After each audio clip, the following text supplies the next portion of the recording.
Hello everyone, Pally here. Welcome back to Heroes of the Storm. In today's video, we are going to be playing as Jim Raynor. One of the most consistent and fun to play assassins that have been in the game for a really long time. He has always been good, although sometimes, you know, he's been a little higher up on the win scale than others. Right now, he's in a really good spot. With warriors being so powerful, with Cho'Gall being in the game, you can just go for a full auto attack. Just kill everything with giant killer build, and that's what I'm going to try to do today. It's a little more all-in-y. I mean, it's a little more laser focused than builds that kind of help out your healing with your adrenaline rush. We're not going to be taking any of those talents. We're going for pure damage today, and hopefully it pays off.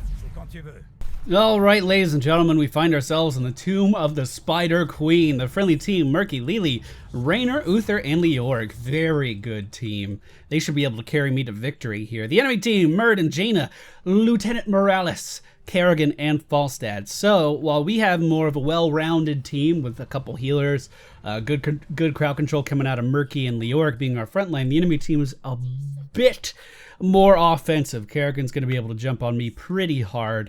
Jaina can slow me down and kill me. And of course, Falstad can just do Falstad things, and they'll be pretty effective. But we are going to go for Seasoned Marksman at level 1. How's his color coordination? Pretty good. We are going to go for Seasoned Marksman at level 1 if you don't know how this works. Essentially, as you continue to lane in the game, you are going to just passively increase your auto attack damage. Or, for every 6 minions or captured mercenary kills near your hero, gain 1 basic attack damage. Hero takedowns count as 3 minion kills. If you focus on pushing, if you focus on whenever there's downtime, moving in and actually doing important things, like, I don't know, making a lane push, you will see the effects add up pretty quick. Now we need to make sure we don't die here. I was waiting for my passive healing to kick in. The most important thing is just being near a minion when they die. You don't have to... Oh, these are good. We're gonna die, huh? Or I'll just walk away with 1 HP. All right. Okay. You don't have to land the final blow. You don't have to deal any damage to it. You just got to be near the minion when it's time to be near the minion. And that's why I'm still in lane. That's why I'm playing passively. I'm just going to poke in, make sure I'm around the minion to get the last hit, and then leave. As long as you can see the XP little symbol pop up above these guys' head, you're close enough to get Seasoned Marksman. Just a word for the wise. Now, I'm going to stop standing in all these Kerrigan combos at some point, I promise. But looks like Murky's doing a good job trying to keep these guys under control. You know, I'm looking at these Kerrigan combos as well, and I'm like, no, that's not going to land. No, I'm fine. That's not going to land. Like that one. I didn't think that one was going to land. Okay, we deserve to die. We were playing with fate way too long. The good thing about Seasoned Marksman, and this is why I think auto attack assassins are becoming a little bit stronger. With all of the changes that are happening to Gathering Power lately, the most recent change is Gathering Power getting a significant buff, going up from 15 to 30%, but with the added risk of when you die, you lose all of your stacks.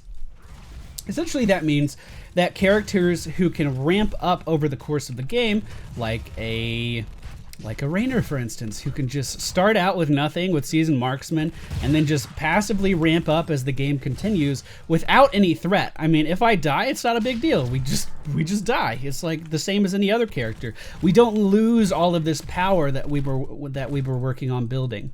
I did go for focused attack at level 4, and I am going to play a little bit safer. One thing I need to do better as well is whenever I'm dealing damage to someone, I need to be using Inspire. Our Q ability is Penetrating Round. This is the knockback you've seen me use a couple times. That should come into play with our build a little bit later on. But as of right now, man, we're just dealing some damage. Okay. Looks like Uther coming around that corner did stop her from turning in. Kerrigan coming in with the combo. Let's just juke this way. Did you see that one? Thank you. Oh, good. That trajectory change screwed her up a little bit, and we were able to deal some damage. And as you can see, the moment I started to go offensive, I did use Inspire, which is going to give... I'll give you the full numbers in just a moment after we get these, which is going to give 30% attack speed bonus for 6 seconds to all nearby allies, not only counting heroes, but minions as well, which makes Jim Raynor pretty decent at pushing lanes when he has a big minion wave next to him. Okay, let's just dodge that. Beautiful. I ran into her that time. Not going to make it out of here, though. Not going to make it out of here at all. Trying to position so Uther doesn't have to die, too. But he seems pretty keen on dying with me. Here comes the stun. Here it comes. Can we juke it? Oh, I could have actually lived through that if I cut that corner. I didn't think he was going to jump. Uther did leave my gems on the ground, though. That's unfortunate. No big deal. Ain't no thing. So like I mentioned, the enemy team is able to go very all in on me, and when they do, it is kind of hard to get away from that. That being said, I should be able to rely on my positioning in these team fights when they start to break out, and we should be okay. I think we'll be just fine. Let's see. Leoric going up top, going to harass their Falstad a little bit. Falstad with 20 coins in his pocket means he could turn those in whenever he wants to. So we should probably move up here and apply a little bit of pressure to him.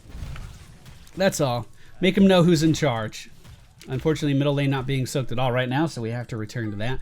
Always, always, always, always, always in the early game have someone standing in every lane. It doesn't matter who. It doesn't matter what's going on. It doesn't matter if they can get kills in that lane. Nothing like that. You just need one person in every lane at all times. Because if you don't, that's when you start to fall behind on XP. Hopefully the friendly team is going to come in here and help us out here. But Falstad already turning in basically means that, okay, basically means that they are going to get the first objective of the game.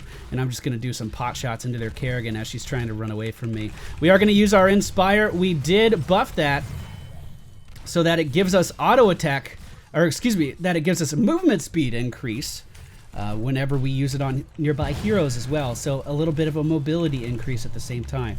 Very, very good. Very, very good talent. The enemy team is going to have those spiders coming in just like we predicted. We're up to 10 stacks of gathering power, which I'm not going to lie, isn't that good at this point in the game. It should be a little bit higher. But it's definitely something that we can work with. It's not very uncommon to get up to 40-something stacks at the end of a game, and each stack correlates to 1 extra auto attack damage every time your character fires. Now, Jim Raynor is great for Seasoned Marksman because his attack speed is so high. You really can dish out a lot of extra damage. As you can see here, I'm just right-clicking on Muradin. Yes, Lieutenant Morales is keeping him healed, but we dealt a ton of damage there, and it reflects in our hero damage done.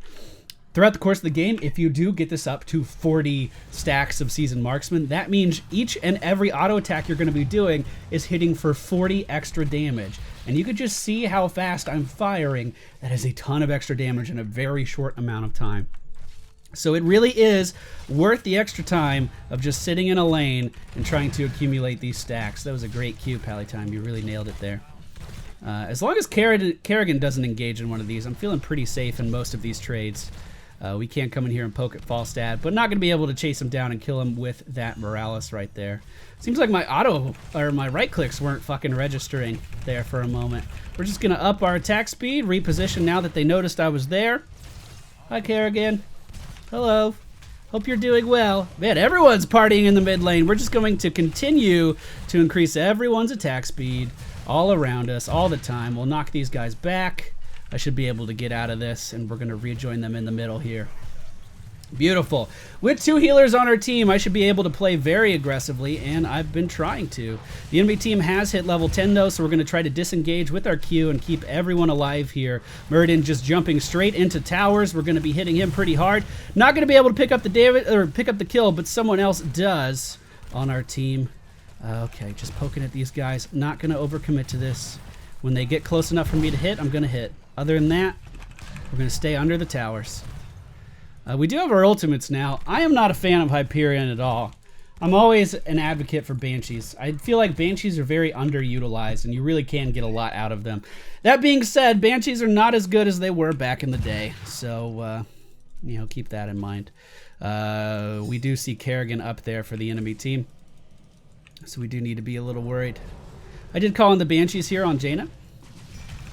Now, the enemy team can easily kill these Banshees, but I'm going to control where they go now. I'm going to back them up. I'm going to keep them safe. And now I'm going to use them to come in on Falstad, who may be pushed up a little bit too far. Now, keeping the Banshees alive, we're going to scout this bush here. Hey, look at that. It's Jada Proudmore. Now we can send the Banshees in on her. I cannot begin to tell you how many people I've seen pick Banshees and then just let them do their own thing.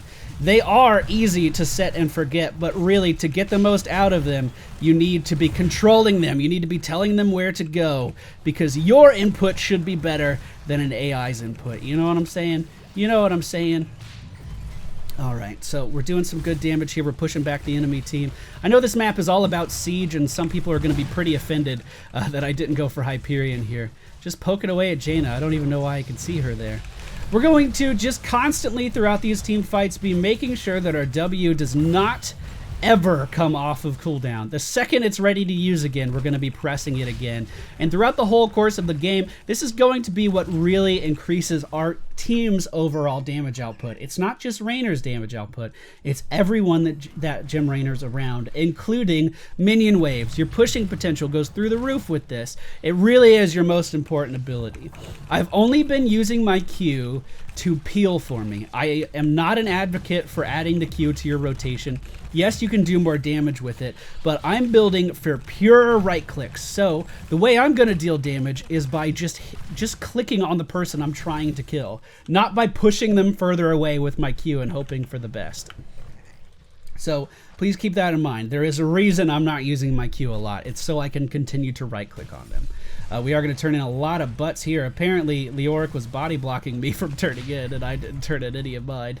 The enemy team does, however, get their spider ready to go, pushing in towards us. You can see that I was a little afraid of Kerrigan there, so we're just going to back up, use the Q to make some space, and then call in the Banshees. It's that easy. Now focusing Lieutenant Morales. We are just going to move on in here, nice and easy. Make sure our W never goes unused. And we're just pushing right in. We're going to call the Banshees back now because they were taking some tower damage. And we're going to use the Banshees to kill the Giant Spider. Look at that. It's that easy. Giant Killer at level 13 is going to make us deal more percentage-based health damage with every shot that we fire off. Pretty good versus Muradin. Amazing if you ever go up against a Cho'Gall, because his health pool is just so damn high. And as you can see, I'm just focusing whoever is near me and easy for me to focus. I'm not going for their back line just because that's where the squishies are. I'm focusing the people that present themselves to me in the easiest way for me to attack. And that's something a lot of people will criticize you for if they're less experienced in MOBAs, but something as a ranged assassin you need to understand is really what you should be doing.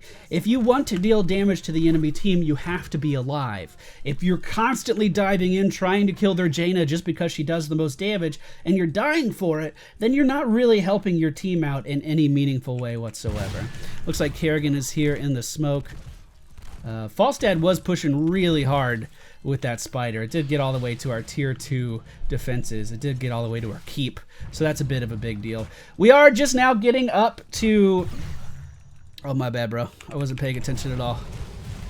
We'll just use the Banshees and get that kill. My bad. Murky set that up really nice, and I was too busy talking to myself. All right, we have 30 butts. We got to turn some of these in. Hopefully Kerrigan doesn't come in and combo all of us right now, because she easily could for a lot of damage, too. Oh, God. So I only turned in 10 of mine there. That kind of sucks. By having more spider butts, I've become a much higher priority on the targeting list for the enemy team. We have reached 27 stacks of seasoned marksman. We're really behind on that. We really should be significantly higher, but that's okay. Go ahead and get that kill on Jaina Proudmoore there, starting to focus Muradin now. One of the reasons focused attack is so strong on Raynor is simply because he can boost his attack speed so often, and just passively, he has a really high auto attack rate. So focused attack, what it does is every like 10 auto attacks or something. How does it work? Every 10 seconds you deal critical damage. Every 10 seconds you deal critical hit damage. But every time you auto attack, it's also reducing the cooldown of that passive effect. So I know I'm only focusing Muradin here, but Muradin's the safest target for me to hit. Now switching over to Kerrigan, trying to focus her down. Now Falstad's overextended. Now Lieutenant Morales is overextended. And as you can see, I'm not committing more to one person than anyone else. I'm just killing whoever is the easiest target at the time.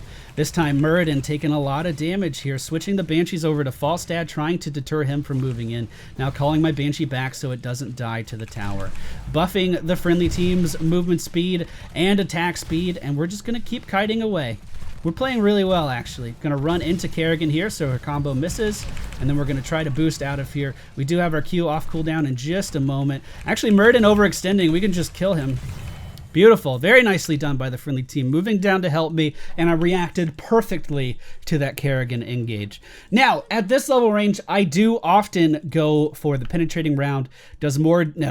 Excuse me. Penetrating round hits the first enemy that your Q hits. They are going to become stunned. I think this is better than Berserker, just because it gives you more utility. Jim Raynor lacks escape.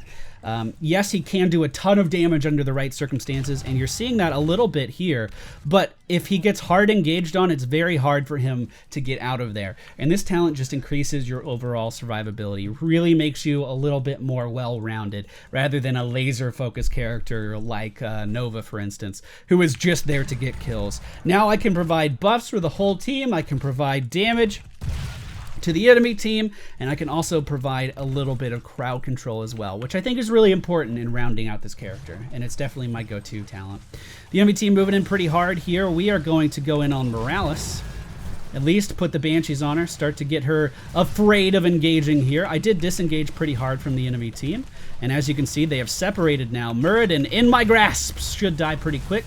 Kerrigan is engaging pretty hard. We'll go ahead and stun her there. Finish her off with some auto attacks. Again, focusing on dodging that combo. Very, very important. As you'll notice, I'm actually running into Kerrigan a lot of the time. And there, we just ripped apart that line. That line of heroes didn't stand a chance. We just blew all of our damage and ripped right through them. Now, one of the things I want to mention about Jim Raynor as well, in the past, I think it's the same. I haven't done any testing with it in a long time because it's one of those things that I've always just assumed still worked. When you summon in your Banshees, remember, you can buff them with your W. It's really good. At least it used to be. Look at my damage! Oh my god! Fucking 83,000 damage at the 15-minute mark! God damn! That's high. That's high damage, everybody. That's some high damage. And that's the kind of shit you could do on Jim Raynor these days. You could just overpower everything these days. It's kind of ridiculous. We are in a bit of a bad spot if the enemy team actually notices we're doing boss, but it doesn't look like they did. So here we go. Banshee's coming out, and then we're going to buff them. That increases... Does it increase their movement speed too? Why aren't you attacking Falstad? Go kill him. Go, Banshees. Hit Kerrigan, then. No. Muradin, you can't kill my Banshees. Banshee's on the tower. No, fuck it. Kill Muradin, Banshees. Go ahead. Go ahead, I'll let you. Switch over to Falstad. Alright, come back to me. Come on. See you later, little bitch. You did good. You did some good work. We're actually overextending here. The enemy team could sandwich us in quite well, and I wouldn't have anywhere to go, but they decided not to do that, so we're going to start focusing on dealing some more damage. Who would have guessed? Coming in here, just melting this Muradin. Look at our damage output. The stim pack going down on Falstad, we're just going to simply move out of all of his shit and then start to focus him down. Yes, Falstad can deal a ton of damage, but so can we. So can we, ladies and gentlemen. Lily doing the jug of 1,000 fuck yous versus this enemy team now, keeping everyone alive. We could continue to push with this. We could potentially win the game right here, although this giant isn't going to last much longer. Alright, gonna stun the enemy team's Falstad there, trying to secure that kill. We dodged the Kerrigan combo yet again. The Divine Shield coming out for me means I can play very aggressively, moving in on that Kerrigan there. And we might actually pick up a kill on Jada as well. Now, level 10, or excuse me, level 20, we are gonna go for Nexus Frenzy, which just makes everything we just did better. Spawning in the Banshees, then buffing them with the W, so they attack even faster, and we're gonna kill ourselves a core. Uh-oh. Come on, lift through it. Come on. There we go. Nicely done. 98,000 hero damage in an 18-minute game. We ended up getting about 42 stacks of Seasoned Marksman, I think. It was the last time I looked at it. And let's see. 8 plus 7 is 15. We had 100% kill participation in that match. That, ladies and gentlemen, is how you fucking play Jim Raynor, and I hope you learned a thing or two about a thing or two today. I'll go over my talents one more time. Very straightforward, right-click win build, Seasoned Marksman so you hit harder, Focused Attack so you hit harder, Revolution Overdrive so you can actually get away from people. This is important. It increases move speed. but it also increases your kill potential because you can chase people down more. Raynor's Raiders, because I like it more than Hyperion. Giant Killer, because you want to do more auto attack damage. Bullseye, the stun is really nice for interrupting ultimates or for just helping you run away or secure a kill. And then Nexus Frenzy, attack speed increased by 20%, stacks with your W, of course, and your attack range is increased by 20%. I didn't mention it, but the trait of Jim Raynor increases his range further than most heroes have by default. So you turn into a fucking machine gun sniper rifle. Great build, great character. We did very well in today's video. I hope you enjoyed, and I'll see you all next time.